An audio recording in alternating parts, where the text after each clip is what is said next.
Hello everyone, welcome to SPC centre. This is Prashant Kumar. Friends, आज के इस वीडियो में मैं आप लोगों के साथ सितंबर महीने की प्रतियोगिता दर्पण मंथली मैगजीन की शॉर्ट नोट्स को आप सभी के साथ डिस्कस करूंगा।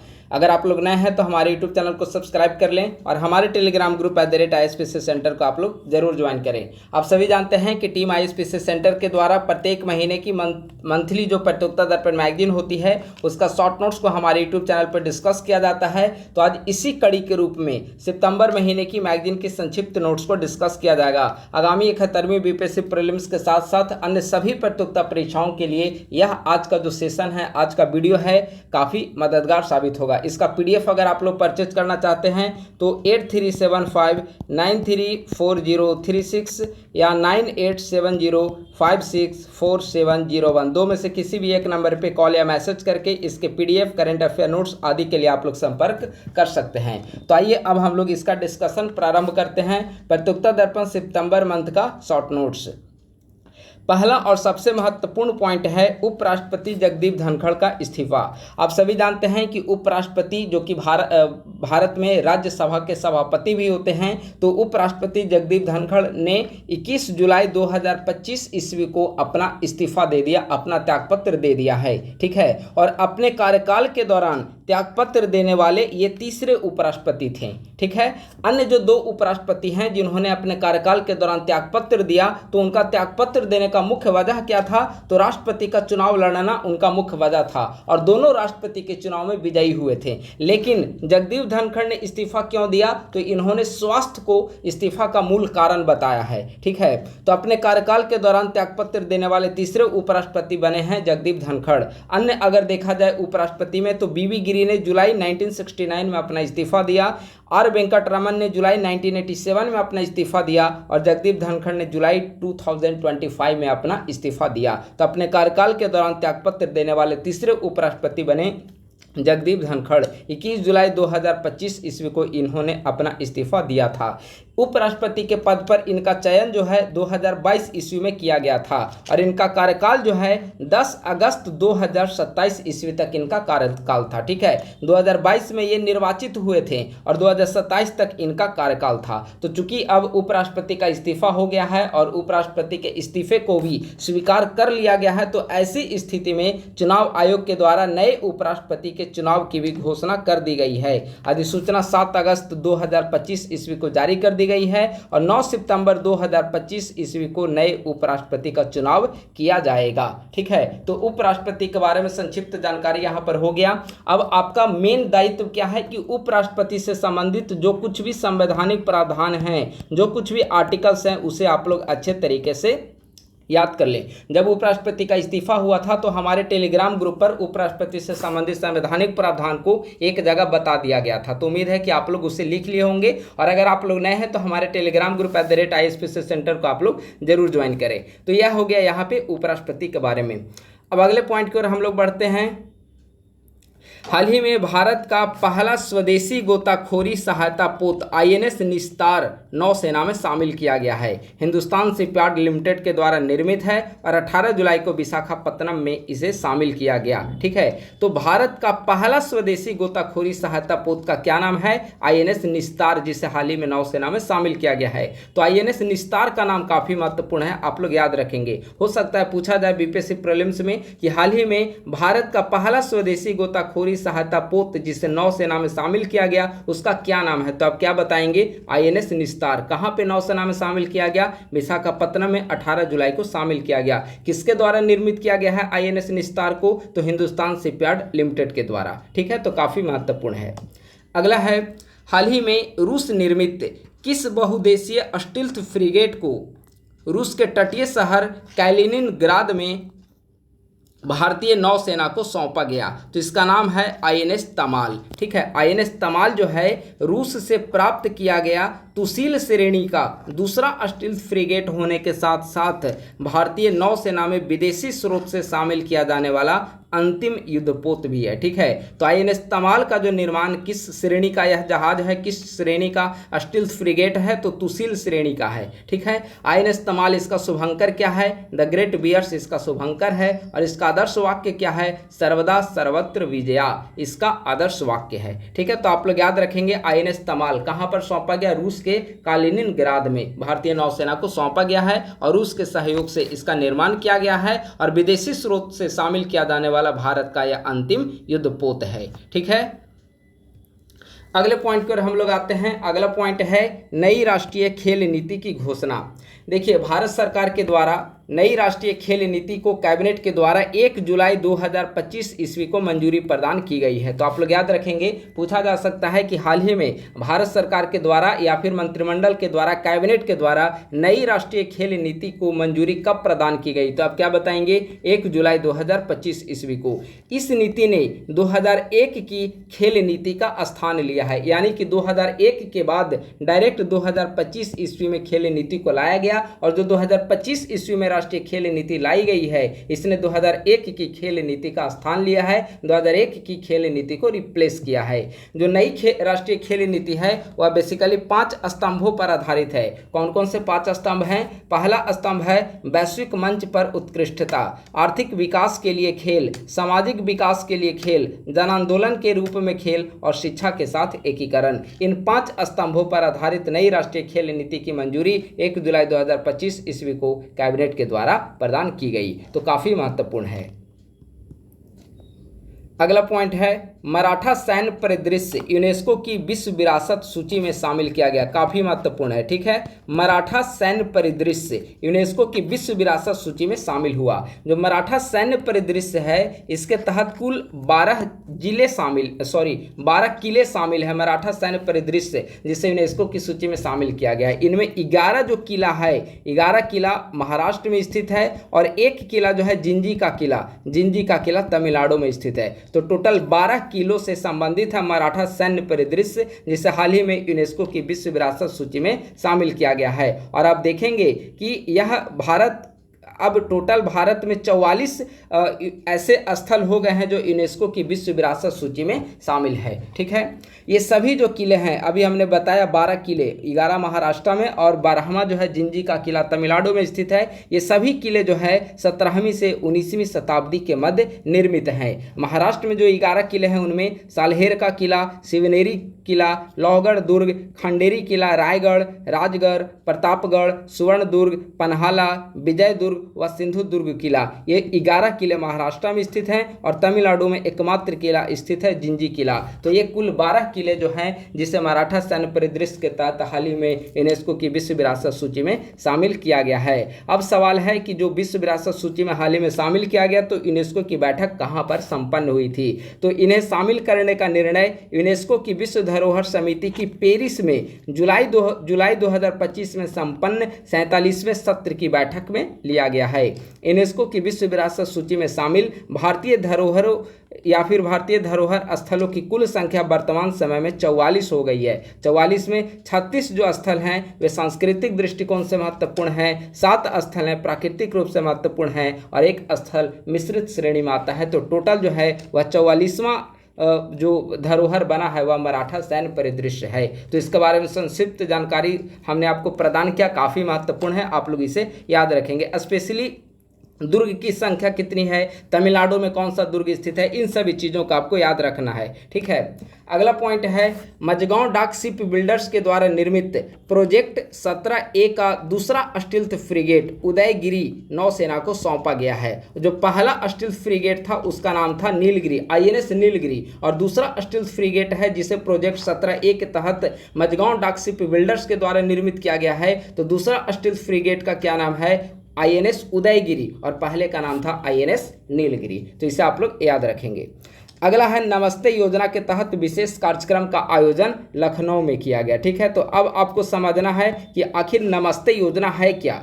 नमस्ते योजना का पूरा नाम है national action for mechanised sanitation ecosystem, ठीक है। इसकी शुरुआत बेसिकली 2023-24 वित्त वर्ष में सामाजिक न्याय एवं अधिकारिता मंत्रालय तथा आवास व शहरी विकास मंत्रालय के द्वारा की गई थी। तो नमस्ते योजना के तहत विशेष कार्यक्रम का आयोजन हाल ही में लखनऊ में किया गया है। नमस्ते योजना का फुल फॉर्म हमने यहाँ पर बता दिया, जिसकी शुरुआत वित्त वर्ष 2023-24 में सामाजिक न्याय व अधिकारिता मंत्रालय तथा आवास व शहरी विकास मंत्रालय के द्वारा की गई थी। हाल ही में लखनऊ में इस योजना के तहत विशेष कार्यक्रम का आयोजन किया गया है और नमस्ते दिवस का आयोजन इस बार 16 जुलाई को लखनऊ में किया गया और इसी विशेष दिवस के अवसर पर इसी नमस्ते कार्यक्रम को लेकर विशेष जो कार्यक्रम है उसका आयोजन लखनऊ में किया गया, ठीक है।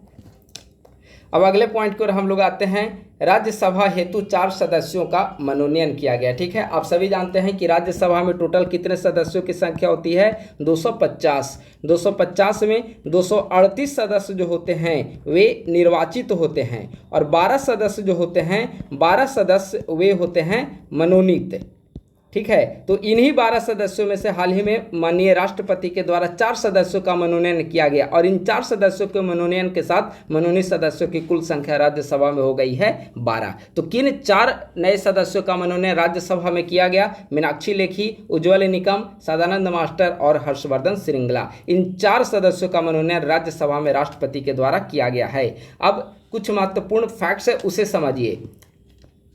यह मैगजीन में दिया हुआ नहीं था लेकिन हमने यहाँ पर लिख दिया है ताकि एग्जामिनेशन के लिए रिवीजन में सुविधा हो।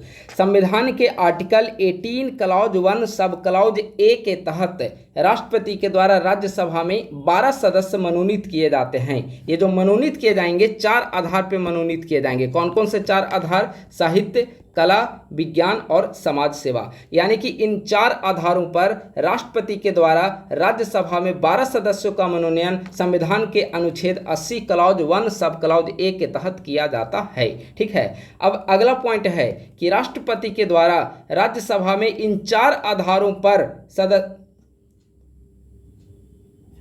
यहाँ 4 नहीं 12 सदस्य, यहाँ 12 होगा, ठीक है। राष्ट्रपति के द्वारा राज्यसभा में इन 4 आधारों पर 12 सदस्यों के मनोनयन का जो प्रावधान है किस देश के संविधान से लिया गया है? तो आयरलैंड के संविधान से लिया गया है, ठीक है। यानी कि राज्यसभा में राष्ट्रपति के द्वारा सदस्यों को मनोनयन किया जाना किस देश के संविधान से प्रभावित है, किस देश के संविधान से लिया गया है? तो आयरलैंड के संविधान से लिया गया है। तो यह भी काफ़ी महत्वपूर्ण है।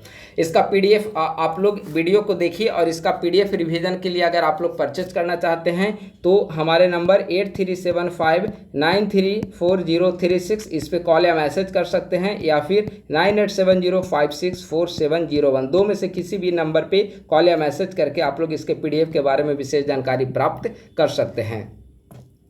अब आइए अगले पॉइंट की ओर। शुभांशु शुक्ला की पृथ्वी पर वापसी। शुभांशु शुक्ला एग्जाम 4 मिशन के तहत ये आईएसएस पर गए थे और आईएसएस पर प्रवास करने वाले, आईएसएस का मतलब होता है इंटरनेशनल स्पेस स्टेशन, ठीक है। आईएसएस पर प्रवास करने वाले पहले भारतीय बने हैं शुभांशु शुक्ला, ठीक है। अंतरिक्ष में जाने वाले दूसरे भारतीय बने, इसके पहले राकेश शर्मा पहले नंबर पे थे, ठीक है। लेकिन यहाँ पे है आईएसएस इंटरनेशनल स्पेस स्टेशन पर प्रवास करने वाले पहले भारतीय कौन बने? तो शुभांशु शुक्ला। 18 दिनों तक इन्होंने वहाँ पे प्रवास किया और 60 से ज़्यादा विभिन्न वहाँ पे एक्सपेरिमेंट किए गए जिनमें इसरो के भी 7 एक्सपेरिमेंट शामिल हैं, ठीक है। गगनयान जो 2027 ईस्वी में लॉन्च किए जाने की संभावना है, तो उस दृष्टिकोण से शुभांशु शुक्ला का वहां आईएसएस पर जाना एक काफी महत्वपूर्ण कदम माना जा रहा है। तो शुभांशु शुक्ला की पृथ्वी पर वापसी हुई है। 18 दिनों तक उन्होंने आईएसएस पर प्रवास किया और आईएसएस इंटरनेशनल स्पेस स्टेशन पर प्रवास करने वाले शुभांशु शुक्ला पहले भारतीय बने।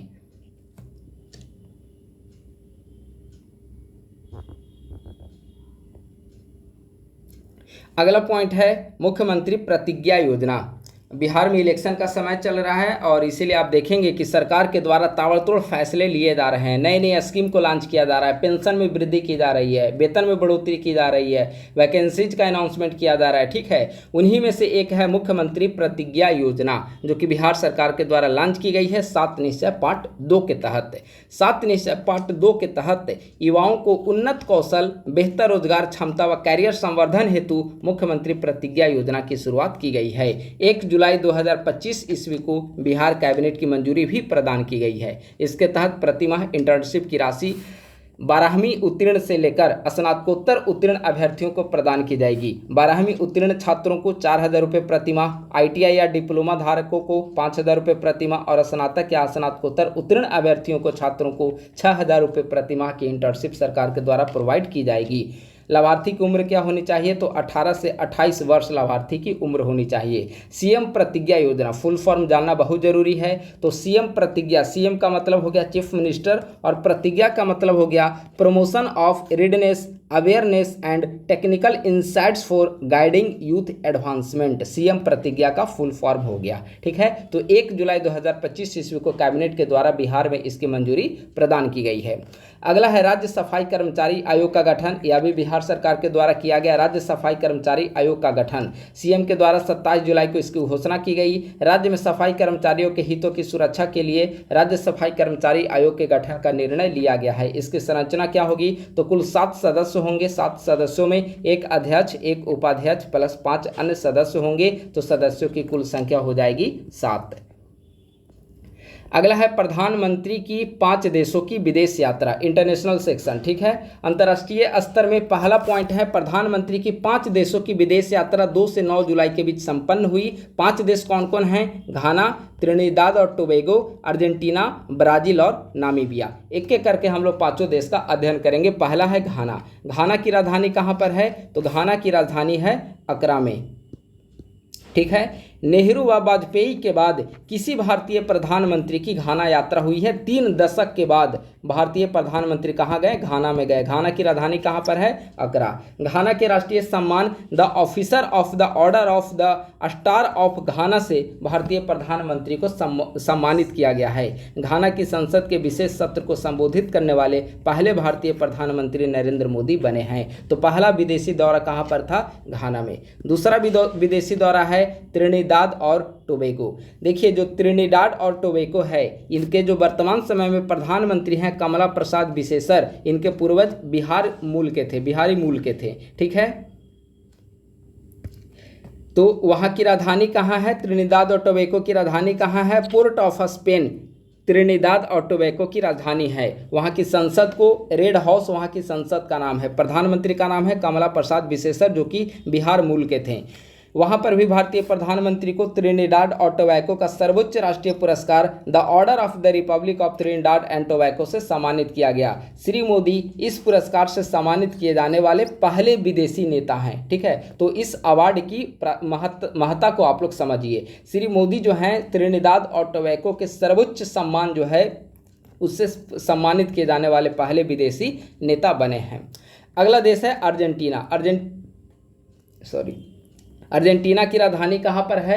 ब्यूनस आयर्स अर्जेंटीना की राजधानी है और वहाँ के वर्तमान समय में राष्ट्रपति हैं जेवियर मिलेई।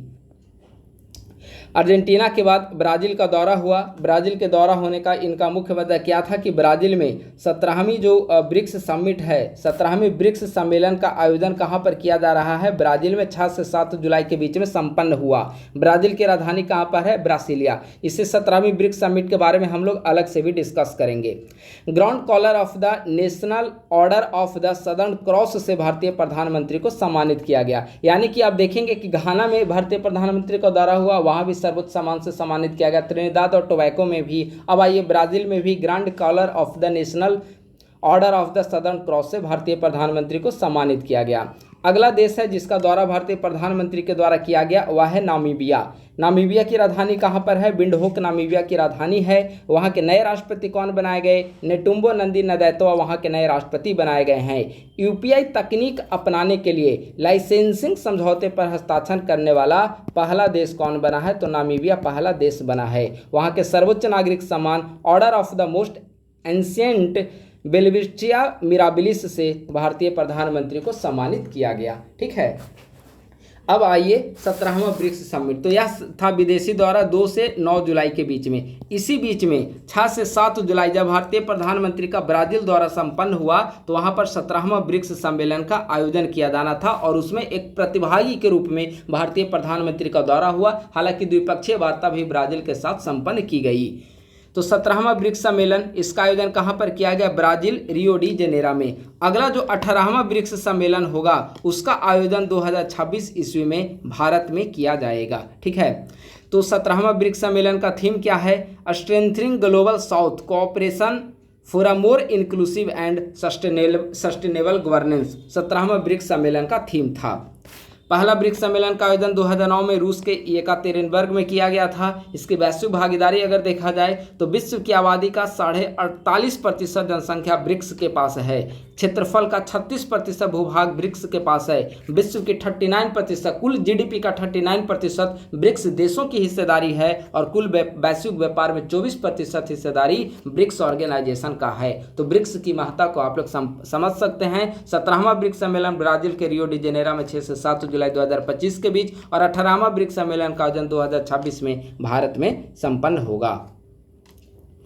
हाल ही में एससीओ के रक्षा मंत्रियों का सम्मेलन कहां पर आयोजित किया गया? तो हाल ही में एससीओ के रक्षा मंत्रियों का सम्मेलन चीन के किंगदाओ में संपन्न हुआ। हालांकि यहां पर घोषणा पत्र पर फाइनली सहमति नहीं बन पाई क्योंकि भारत के रक्षा मंत्री राजनाथ सिंह के द्वारा हस्ताक्षर नहीं किया गया। ठीक है, तो प्रश्न डायरेक्ट यही आपसे पूछा जा सकता है, हाल ही में एससीओ यानी कि संघाई के रक्षा मंत्रियों का सम्मेलन कहां पर आयोजित किया गया? चीन के किंगदाओ में। पहलगाम हमले में शामिल आतंकी संगठन TRF, जिसका पूरा नाम है द रेजिस्टेंट फ्रंट, को किस देश ने आतंकवादी संगठन घोषित किया है? तो यूएसए के द्वारा आतंकवादी संगठन हाल ही में TRF को घोषित किया गया। नाटो शिखर सम्मेलन 2025 कहाँ पर संपन्न हुआ? नीदरलैंड्स द हेग में संपन्न हुआ 24 से 25 जून 2025 ईस्वी के बीच में। नाटो में वर्तमान समय में सदस्यों की संख्या कितनी है? 32 है। नाटो की स्थापना कब की गई थी? 1949 ईस्वी में नाटो की स्थापना की गई थी। सम्मेलन में सदस्य देशों ने रक्षा पर जीडीपी का 5% व्यय करने की प्रतिबद्धता जताई है। नाटो का आगामी शिखर सम्मेलन 2026 में तुर्की में संपन्न होगा और जो तुर्की है नाटो में शामिल एकमात्र मुस्लिम कंट्री है। ठीक है, तो नाटो का शिखर सम्मेलन वर्ष 2025 में कहाँ पर संपन्न हुआ? नीदरलैंड द हेग में। नाटो का आगामी शिखर सम्मेलन 2026 में कहाँ पर संपन्न होगा? तो तुर्की में संपन्न होगा। ठीक है, अगला पॉइंट है, हाल ही में विवादित फोन कॉल लीक मामले में किस देश के प्रधानमंत्री को निलंबित कर दिया गया है? तो थाईलैंड के प्रधानमंत्री को निलंबित कर दिया गया। पेंगटोग्टोर्न शिनवात्रा, वो वर्तमान समय में थाईलैंड के प्रधानमंत्री थी। ठीक है, अभी वर्तमान समय में नए कार्यवाहक प्रधानमंत्री किसे बनाया गया? फुंगताम विचायाचाई को नए कार्यवाहक प्रधानमंत्री वहां पर बनाया गया। ठीक है, तो पेंगटोग्टोर्न शिनवात्रा जो कि थाईलैंड की प्रधानमंत्री थी, विवादित फोन कॉल लीक मामले में इसे निलंबित कर दिया गया है। इससे मामला समझिए कि आखिर मामला है क्या। देखिए, थाईलैंड और कंबोडिया के बीच में वहां पर लंबे समय से विवाद, सीमा विवाद दोनों देशों के बीच में चल रहा है। तो इन सीमा विवाद को सुलझाने के लिए थाईलैंड की नई प्रधानमंत्री जो कि 38 वर्ष की है और पेंगटोग्टोर्न शिनवात्रा बनी है, इन्होंने कंबोडिया के जो राष्ट्राध्यक्ष हैं उसको उन्होंने कॉल किया और फोन पर इन्होंने अंकल कहकर इन्हें पुकारा। अब चूंकि शत्रु देश हैं और अंकल कहकर पुकारने से क्या हो गया, एक नैतिकता के आधार पर जो कट्टरपंथी संगठन है उन्होंने इसका काफी विरोध किया। सर्वोच्च अदालत में वहां पर मामला गया और सर्वोच्च अदालत ने इन्हें निलंबित कर दिया है। अभी जांच चल रही है। तो यह डायरेक्ट सवाल पूछा जा सकता है कि हाल ही में विवादित फोन कॉल लीक मामले में किस देश के प्रधानमंत्री को निलंबित कर दिया गया है? तो थाईलैंड के प्रधानमंत्री को निलंबित कर दिया गया है और वहां पर नए कार्यवाहक प्रधानमंत्री फुंगताम विचायाचाई को बनाया गया है।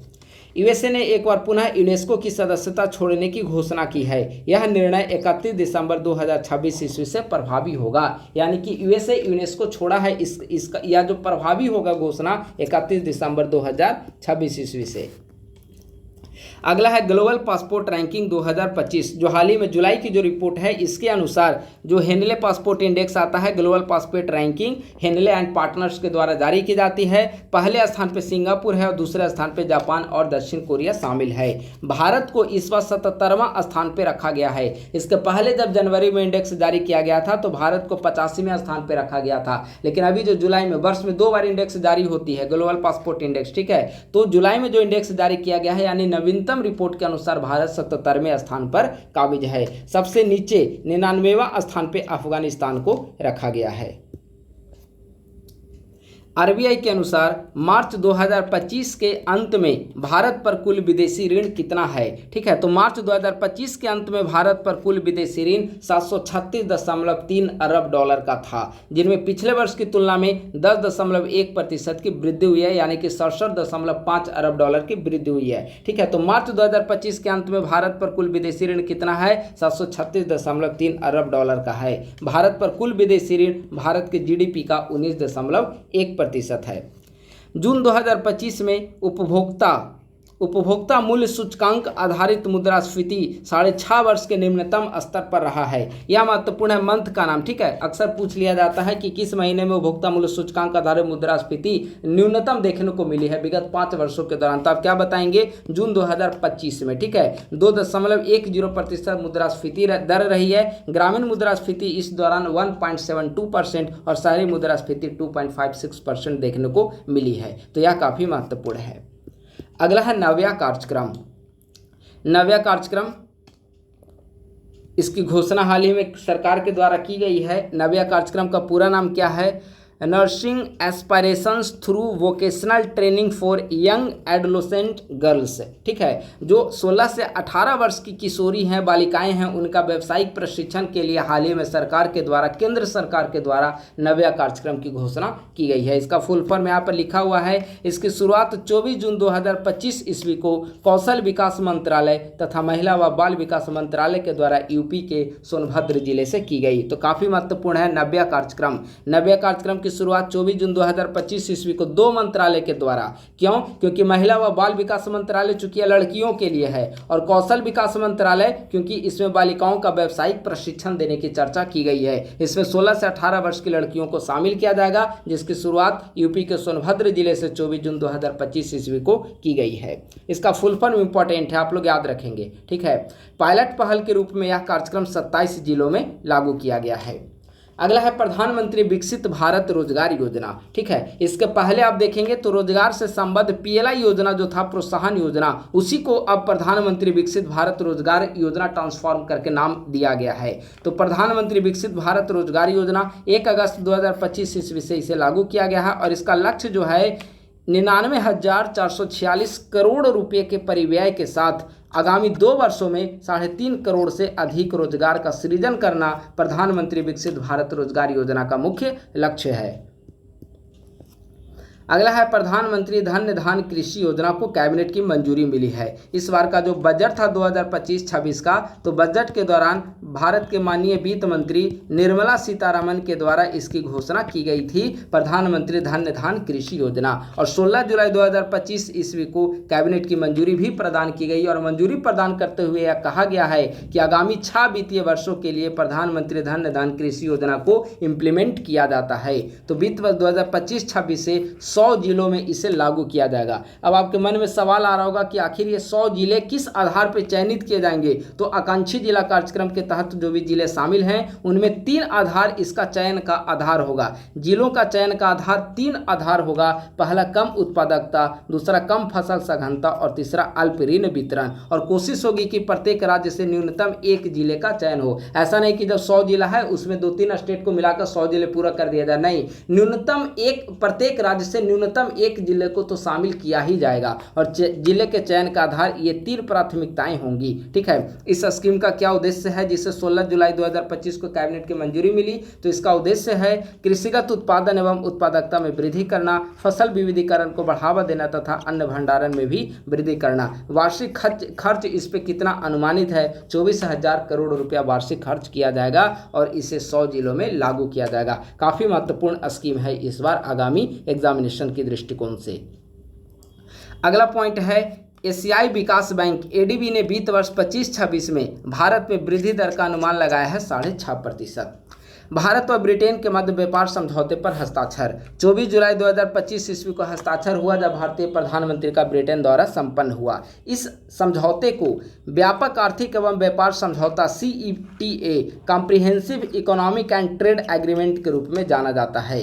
किसी यूरोपीय देश के साथ भारत का यह दूसरा व्यापक मुक्त व्यापार समझौता है। पहला जो समझौता है EFTA इफ्टा के साथ किया गया था। इफ्टा एक क्षेत्रीय संगठन है जिसमें 4 देश शामिल हैं, आइसलैंड, लिंचेस्टीन, नॉर्वे और स्विट्जरलैंड। ठीक है, तो पहला जो यूरोपीय देश के साथ जो समझौता हुआ था वह इफ्टा के साथ हुआ था, और दूसरा जो समझौता हुआ वह ब्रिटेन के साथ हुआ, जिसे CETA नाम दिया गया है, comprehensive economic and trade agreement. किस देश के साथ संपन्न हुआ? ब्रिटेन के साथ। कब? तो 24 जुलाई 2025 ईस्वी को। इस समझौते के तहत भारत के 99% निर्यातों के लिए ब्रिटेन में शुल्क मुक्त पहुंच की घोषणा की गई है। अगला है अप्रैल जून 2025 के दौरान व्यापार। ठीक है, या वित्त वर्ष 2025-26 के दौरान पहला जो तिमाही है उसका आंकड़ा है। कुल निर्यात कितना हुआ इस दौरान? 210.31 अरब डॉलर, पिछले वर्ष की तुलना में लगभग 5.9% की वृद्धि हुई है। और कुल आयात इस दौरान कितना हुआ? 230.62 अरब डॉलर, यानी कि पिछले वर्ष की तुलना में 4.38% की वृद्धि हुई है। टोटल व्यापार घाटा कितना है? 20.31 अरब डॉलर। ठीक है, तो निर्यात हमने किया है 210 अरब डॉलर का, आयात किया है हमने 230 अरब डॉलर का, तो व्यापार शेष कितना होगा? लगभग 20 अरब डॉलर। तो यह आंकड़ा काफ़ी इंपॉर्टेंट है।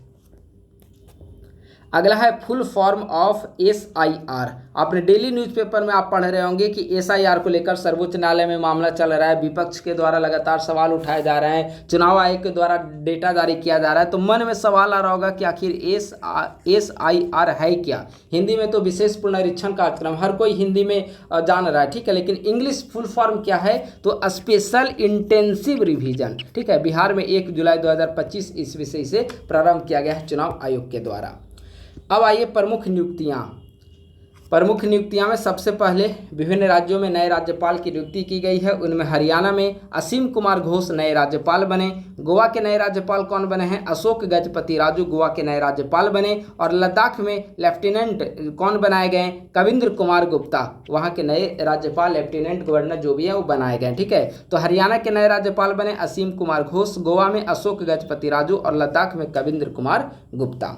राष्ट्रीय चिकित्सा आयोग के नए अध्यक्ष कौन बने? तो राष्ट्रीय चिकित्सा आयोग के नए अध्यक्ष डॉक्टर अभिजात सेठ को बनाया गया है। एप्पल के नए मुख्य परिचालन अधिकारी यानी कि एप्पल के नए COO चीफ ऑपरेटिंग ऑफिसर किसे बनाया गया है? तो एप्पल के नए COO चीफ ऑपरेटिंग ऑफिसर मुख्य परिचालन पदाधिकारी सबीह खान को बनाया गया है।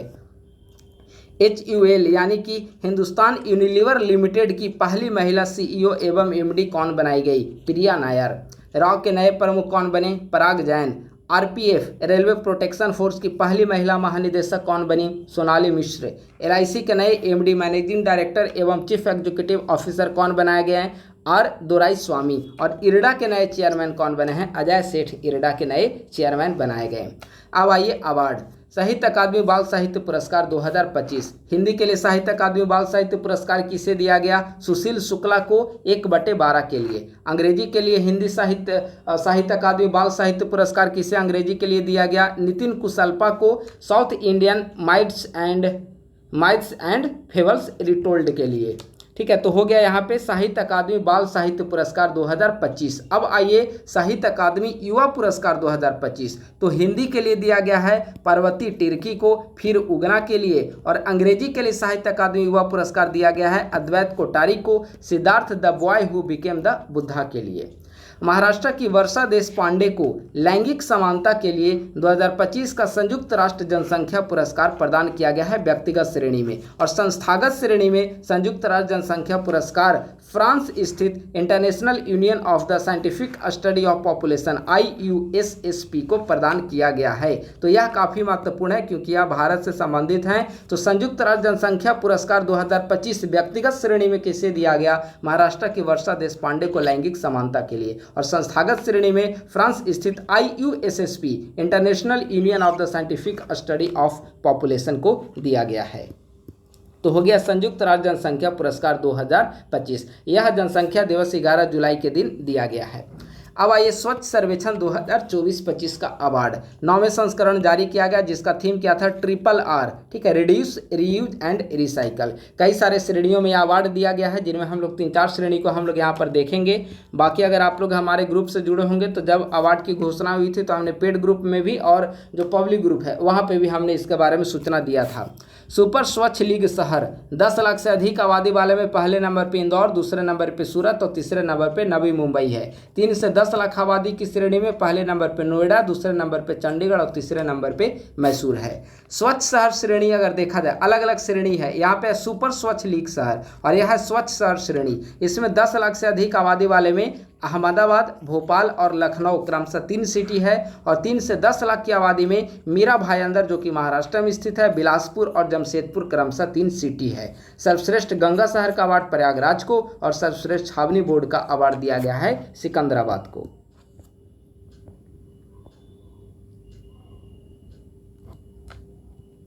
विश्व के सबसे उम्रदराज मैराथन धावक का हाल ही में निधन हो गया, उनका नाम क्या है? तो उनका नाम है फौजा सिंह। जालंधर में इनका निधन हो गया। विश्व के सबसे उम्रदराज मैराथन धावक थे, 114 वर्ष की उम्र में इनका निधन हुआ है। नाइजीरिया के किस पूर्व राष्ट्रपति का हाल ही में निधन हो गया? मुहम्मदू बुहारी नाइजीरिया के पूर्व राष्ट्रपति हैं जिनका हाल ही में निधन हो गया। अब आइए कुछ महत्वपूर्ण दिवस। ठीक है, देखिए यह मैगजीन भले सितंबर महीने का हो लेकिन कंटेंट इसमें जुलाई महीने का होता है। ठीक है, तो दिवस में देखा जाए तो राष्ट्रीय चिकित्सा दिवस 1 जुलाई, अंतर्राष्ट्रीय सहकारिता दिवस 5 जुलाई, विश्व जनसंख्या दिवस 11 जुलाई, विश्व युवा कौशल विकास दिवस 15 जुलाई, कारगिल विजय दिवस 26 जुलाई और अंतर्राष्ट्रीय बाघ दिवस 29 जुलाई। ठीक है, तो यह दिवस है। राष्ट्रीय चिकित्सा दिवस 1 जुलाई, सहकारिता दिवस 5 जुलाई, जनसंख्या दिवस 11 जुलाई, युवा कौशल विकास दिवस 15 जुलाई, कारगिल विजय दिवस 26 जुलाई और अंतर्राष्ट्रीय बाघ दिवस 29 जुलाई। अब आइए महत्वपूर्ण बुक्स में पहला है आत्मकथा है शिखर धवन के द्वारा लिखी गई the one cricket my life and मोर। यह शिखर धवन की आत्मकथा है, काफ़ी महत्वपूर्ण है। इट्स ओके जया किशोरी की है, काफ़ी फेमस है जया किशोरी। ठीक है, तो the one cricket my life and more Shikhar Dhawan, it's okay Jaya Kishori. Middle class entrepreneur Digvijay D Thorat. Exploring the poverty questions Utsa Patnaik. The warrior Rafael Nadal and his kingdom of clay Christopher Clarey की पुस्तक है। तो यह पुस्तक काफ़ी महत्वपूर्ण है, स्पेशली स्टार्टिंग का जो 3 पुस्तक है, ये तीनों पुस्तक काफ़ी महत्वपूर्ण है, आप लोग याद कर लेंगे। ठीक है, यह शिखर धवन की आत्मकथा काफ़ी महत्वपूर्ण है। The one cricket my life and more Shikhar Dhawan, it's okay Jaya Kishori और middle class entrepreneur Digvijay D Thorat. महिला एवं बाल विकास मंत्रालय के अधीन दिल्ली स्थित राष्ट्रीय जन सहयोग एवं बाल विकास संस्थान का नाम बदलकर सावित्रीबाई फुले राष्ट्रीय महिला एवं बाल विकास संस्थान कर दिया गया है, काफ़ी महत्वपूर्ण है। और एक और महत्वपूर्ण है नाम बदलने को लेकर, बेंगलुरु सिटी यूनिवर्सिटी का नाम बदलकर doctor Manmohan Singh Bengaluru city university कर दिया गया है। आक्रमण युद्धाभ्यास काफ़ी चर्चा में रहा है, राजस्थान में संपन्न हुआ। यह बेसिकली भारतीय वायुसेना के द्वारा किया जाने वाला युद्धाभ्यास है जिसका आयोजन राजस्थान में किया गया। IRCTC ने स्वतंत्रता दिवस के अवसर पर स्वर्णिम भारत यात्रा ट्रेन सेवा चलाने की घोषणा की है। इसके जरिए स्वतंत्रता आंदोलन से जुड़े स्थलों का भ्रमण कराया जाएगा। 5वें खेलो इंडिया यूनिवर्सिटी गेम्स का आयोजन कहाँ पर किया जाएगा? तो 5वें खेलो इंडिया यूनिवर्सिटी गेम्स का आयोजन नवंबर 2025 ईस्वी में जयपुर में संपन्न किया जाएगा।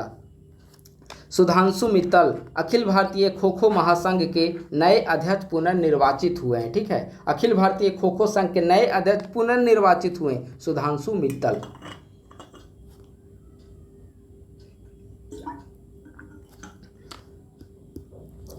अगला पॉइंट है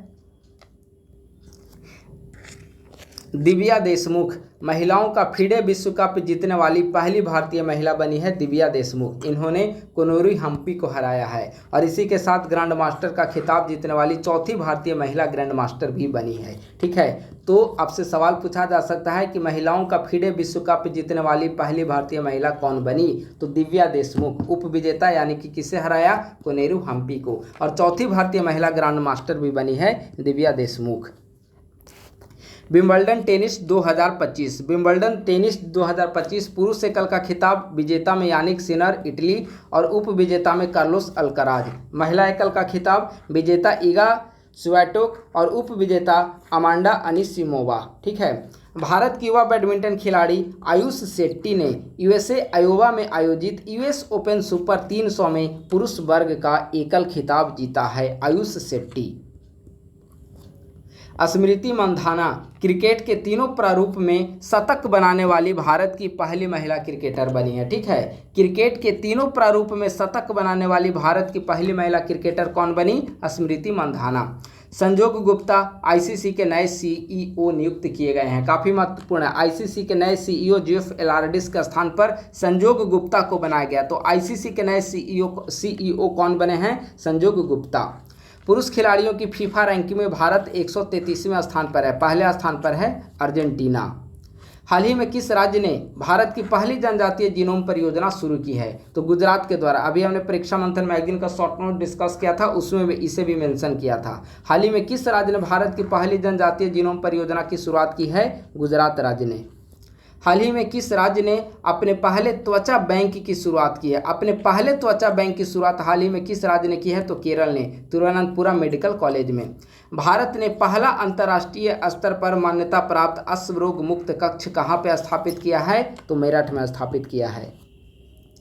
नवीकरणीय ऊर्जा मंत्रालय, देखिए यह रिपोर्ट काफ़ी महत्वपूर्ण है। यह रिपोर्ट इसीलिए भी महत्वपूर्ण है क्योंकि अब पहली बार ऐसा हुआ है कि भारत में हरित ऊर्जा का जो रेशियो है वह ताप विद्युत की तुलना में अधिक हो गया है। ठीक है, यानी कि नवीकरणीय ऊर्जा की डेटा के अनुसार वर्तमान समय में भारत की कुल स्थापित जो ऊर्जा स्थापित क्षमता है 485 गीगावाट है, लेकिन इन 485 गीगावाट में कुल ऊर्जा उत्पादन का 50.1% यानी कि आधे से अधिक हरित ऊर्जा से प्राप्त होता है और 242 गीगावाट 49.5 यानी कि आधे से थोड़ा सा कम ताप विद्युत स्रोतों से प्राप्त होता है। यानी कि ताप विद्युत स्रोतों को पीछे छोड़कर हरित ऊर्जा में भारत जो है वह निकल चुका है आगे। अगर टोटल यहाँ पर उत्पादन देखा जाए तो लिखा हुआ है ताप विद्युत से उत्पादन 242 गीगावाट, टोटल स्थापित क्षमता 485 जिनमें ताप विद्युत क्षमता 242, सौर ऊर्जा, पवन ऊर्जा, लघु जल विद्युत प्लस बायोगैस 185 गीगावाट, बड़ी जल विद्युत क्षमता 49 गीगावाट और परमाणु ऊर्जा 9 गीगावाट। तो टोटल कुल स्थापित ऊर्जा क्षमता जो है 485 गीगावाट है और आधे से अधिक यानी कि 50.1% हरित ऊर्जा से प्राप्त होता है। भारत का पहला पूर्णतः एआई संचालित fintech platform next banking launch किया गया। तो भारत का पहला पूर्णतः एआई संचालित फिनटेक प्लेटफॉर्म का क्या नाम है? Next banking. हाल ही में फिनोम इंडिया परियोजना के तहत institute of genomics and integrative biology में राष्ट्रीय बायोबैंक और भारत के पहले अनुदैर्ध्य जनसंख्या डेटा अध्ययन को शुभारंभ किया गया है। यह हो गया प्रतियोगिता दर्पण का शॉर्ट नोट्स। अब हम लोग देख लीजिए अस्मरणीय तथ्य। जो आप पीडीएफ परचेज करेंगे तो जब आप पीडीएफ परचेज करेंगे तो मैगजीन का शॉर्ट नोट्स मिलेगा, उसी पीडीएफ में आपका अस्मरणीय तथ्य भी रहेगा। ठीक है, और इसी के साथ सार संग्रह भी ऐड रहेगा जो कि मैं आपके साथ डिस्कस नहीं कर पाऊंगा। सार संग्रह प्लस में करंट अफेयर को लेकर जो इंपॉर्टेंट सवाल होते हैं वो भी इसी पीडीएफ में अटैच रहेगा, जो कि सिर्फ आपको कुछ पेमेंट पे करने के बाद आपको प्रोवाइड किए जाएंगे या फिर जो हमारे पेड बैच के अभ्यर्थी हैं उनको प्रोवाइड किया जाएगा। ठीक है, मैं फिर से आपको नंबर दे रहा हूँ। अगर आप लोग हम इसका पीडीएफ प्राप्त करना चाहते हैं या पेड ग्रुप में आप लोग जुड़ना चाहते हैं करंट अफेयर का पेड ग्रुप में, तो उसके लिए आप लोग 8375934036 या 9870564701 दो में से किसी भी एक नंबर पे कॉल या मैसेज करके आप लोग संपर्क करके पीडीएफ को प्राप्त कर सकते हैं या फिर करंट अफेयर बैच में आप लोग जुड़ सकते हैं। पहला है स्मरणीय तथ्य के तहत 19 जुलाई 2025 को संपन्न युवा आध्यात्मिक शिखर सम्मेलन 2025 का विषय क्या रखा गया है? तो विकसित भारत के लिए नशा मुक्त युवा। हाल ही में कहां पर प्रधानमंत्री नरेंद्र मोदी ने भारत की सबसे शक्तिशाली हाई परफॉर्मेंस कंप्यूटिंग प्रणालियां अर्का और अरुणिका को चालू किया है? तो क्रमशः पुणे एवं नोएडा में। वरिष्ठ आईपीएस अधिकारी सोनाली मिश्रा को पहली महिला महानिदेशक नियुक्त किया गया। अभी हमने डिस्कस किया आरपीएफ की पहली महिला महानिदेशक बनी है सोनाली मिश्रा।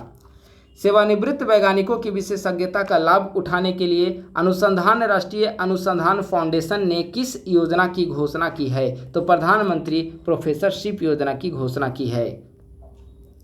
नीति आयोग के उत्तर पूर्व एसडीजी जिला सूचकांक 2023-24 में कौन सा जिला शीर्ष पर है? तो मिजोरम का हंथियाल जिला शीर्ष पर है। किस राज्य सरकार ने वंशानुगत बीमारियों से निपटने के लिए भारत की पहली जीनोम परियोजना की शुरुआत की है? तो अभी हमने ऊपर डिस्कस किया, गुजरात सरकार ने भारत की पहली जनजातीय जीनोम परियोजना की शुरुआत की है।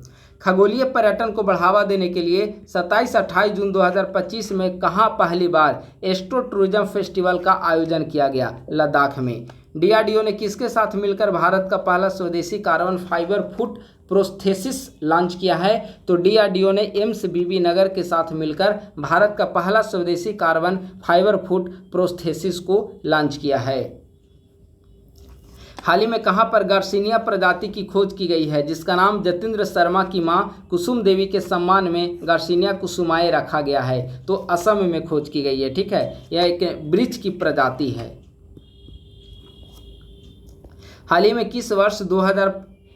किसे वर्ष 2025 का संयुक्त राष्ट्र जनसंख्या पुरस्कार व्यक्तिगत श्रेणी में दिया गया? तो अभी हमने डिस्कस किया वर्षा देश पांडे व्यक्तिगत श्रेणी में, और संस्थागत श्रेणी में हमने पेरिस की एक संस्था को डिस्कस किया था। ठीक है, तो आप लोग इसे ध्यान देंगे। अंतर्राष्ट्रीय में आते हैं तो प्रतिवर्ष 15 जुलाई को मनाया जाने वाला विश्व युवा कौशल दिवस 2025 का विषय क्या रखा गया है?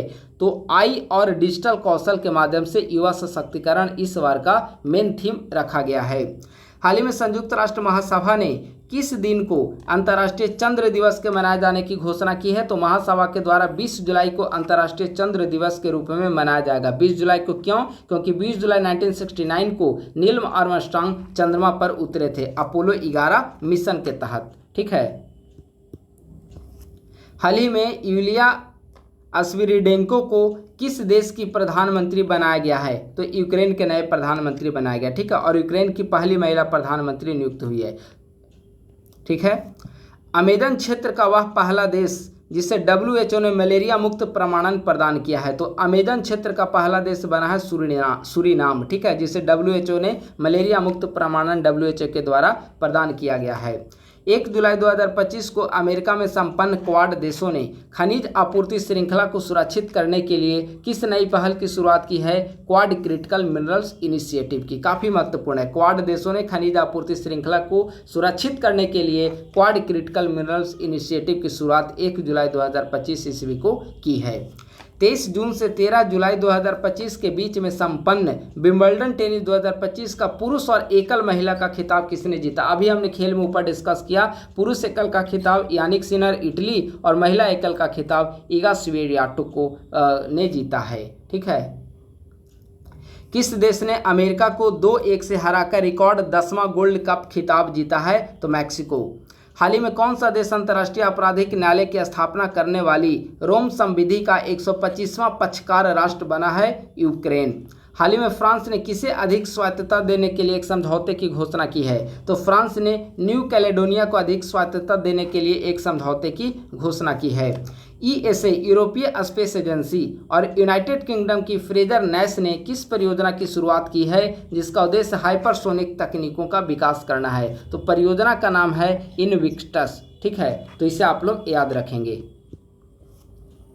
तो अस्मरणीय तथ्य जो है यहीं पे समाप्त होता है। ठीक है, तो आज की इस वीडियो में हमने सितंबर महीने की प्रत्युत्तर दर्पण मंथली मैगजीन का जो भी राष्ट्रीय अंतर्राष्ट्रीय आर्थिकी नियुक्ति खेल साइंस टेक जो भी महत्वपूर्ण सेक्शन थे उन सभी का हमने यहाँ पर डिस्कस कर दिया है। अस्मरणीय तथ्य हमने डिस्कस कर दिया है और इसका जो बाकी जो PDF है उसे आपको सार संग्रह और भी जो MCQ वगैरह आते हैं उसे हम लोग PDF में जो पेड ग्रुप या स्टूडेंट जुड़े हुए हैं उनको प्रोवाइड किया जाएगा। ठीक है, यह देखिए सितंबर महीने की मैगजीन जो है भले ही सितंबर महीने की मैगजीन है लेकिन इसमें कंटेंट आपको जुलाई मंथ का मिलेगा। ठीक है, यानी कि 2 महीने पहले पब्लिश होती है। जैसे अगस्त चल रहा है तो इसमें सितंबर की मैगजीन आ गई लेकिन इसमें कंटेंट आपको जुलाई का ही मिलेगा। तो आप लोग इसे कंफ्यूज मत होइएगा। जब भी वीडियो अपलोड होते हैं तो कई सारे अभ्यर्थियों का कमेंट आते रहता है कि अभी तो सितंबर महीना आया ही नहीं है, अभी तो अगस्त महीना आया ही नहीं, तो अभी कहाँ से इसका मैगजीन आ गया। ठीक है, तो आप लोग बिल्कुल कन्फ्यूज नहीं होंगे। सितंबर महीने की जो मैगजीन है वो पहले ही पब्लिश हो जाती है, कंटेंट प्रीवियस ही होते हैं। ठीक है, तो बस आज के वीडियो में इतना ही। अगर आप लोग नए हैं तो हमारे यूट्यूब चैनल को आप लोग जरूर सब्सक्राइब करेंगे और अपने दोस्तों के साथ भी इस लिंक को साझा करें। हमारे टेलीग्राम ग्रुप @ISPC सेंटर को भी आप लोग जरूर ज्वाइन करें और अधिक से अधिक तैयारी करने वाले अभ्यर्थियों के बीच इस चैनल को शेयर करें ताकि अधिक संख्या में हमारे जो तैयारी करने वाले अभ्यर्थी हैं इस वीडियो से इस स्कीम से लाभान्वित हो सके। बस आज के वीडियो में इतना ही। थैंक यू सो मच, बहुत बहुत धन्यवाद।